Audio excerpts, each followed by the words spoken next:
Vivre du coaching en Afrique, rêve ou réalité, c'est le thème d'un des panels de la table ronde sur le coaching, organisé par le cabinet Artemis Consulting, dirigé par le coach Jean-Christ Amoussou, suivi du lancement officiel du MCBDI Afrique ce samedi 7 août 2021 à l'Infosec de Cotonou.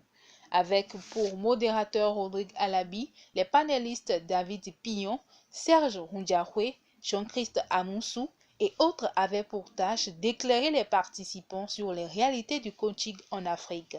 Et ceci a commencé par ce qu'implique le coaching. Ça, on demande qu'il n'y a pas de coaching. Deuxième condition, il faut que cette demande-là soit traduite en des problématiques. Et tu demandes quelles sont les problématiques, quel est le problème à résoudre. Troisième condition, il faut se rassurer que cette problématique-là est coachable. Parce qu'en coaching, le coaching, ce n'est pas un métier. Très souvent, on dit oui, coach, on les voit comme des super magiciens. C'est des gens qui ont solution à tout. Ah, tu vas voir un coach, il va t'aider. Va voir un coach. Non, le coach, ce n'est pas un dieu. Quand vous rentrez dans une séance de coaching, le coach, il n'a pas d'intention, mais il a sur vous beaucoup d'intention. Il ne sait pas quel outil il va utiliser. Il en a plusieurs. Dans certains cas, il est arrivé de sortir parce qu'il fallait marcher. J'avais quelqu'un qui parlait tellement vite. Je dis ok, si je l'explique, on va marcher. Et j'ai marché lentement. Alors il était loin, il était moins loin, il s'est calibré à mon pas. Dans cette séance, j'ai dû dire 20 mots, 25 mots peut-être, à toute la séance d'une heure et demie. À la fin, on est revenu au bureau, il s'était apaisé. Il m'a dit, coach, merci pour tout ce que vous m'avez dit.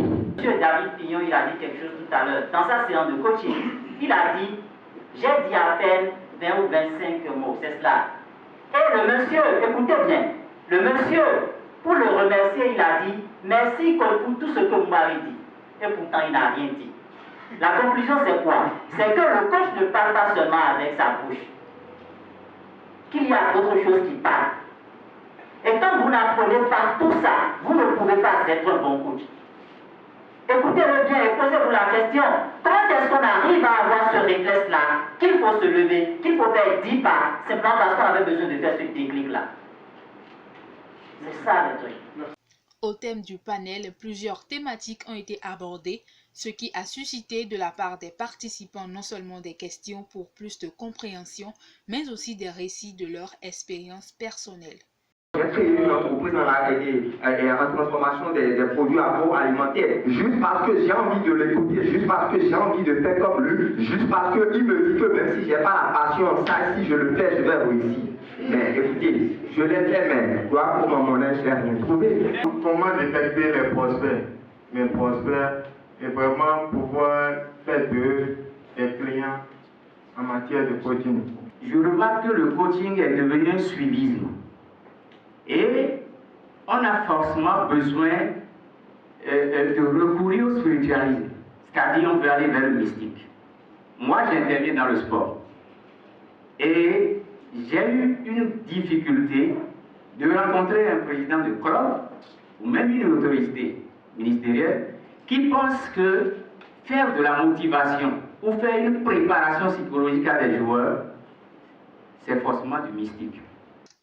Et les réponses n'ont pas manqué aux différentes préoccupations soulevées par les participants, car des stratégies pour reconnaître un bon coach leur ont même été données.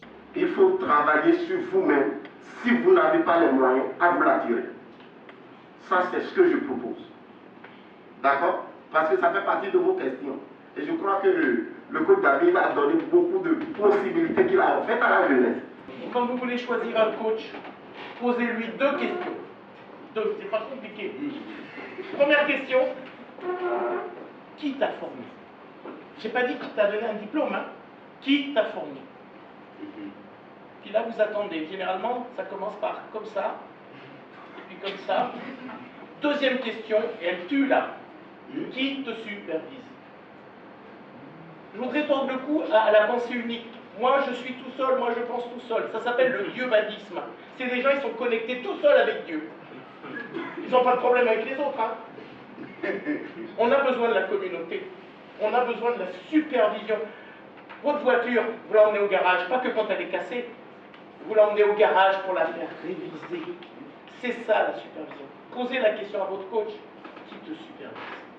La satisfaction était totale de part et d'autre. Panélistes et modérateurs se sont réjouis de l'interaction avec les participants au cours de ce panel. Nous avons beaucoup appris, nous avons retenu assez de choses. Nous avons également fait ce panel. Je nous suis passionné très fort pour nous-mêmes.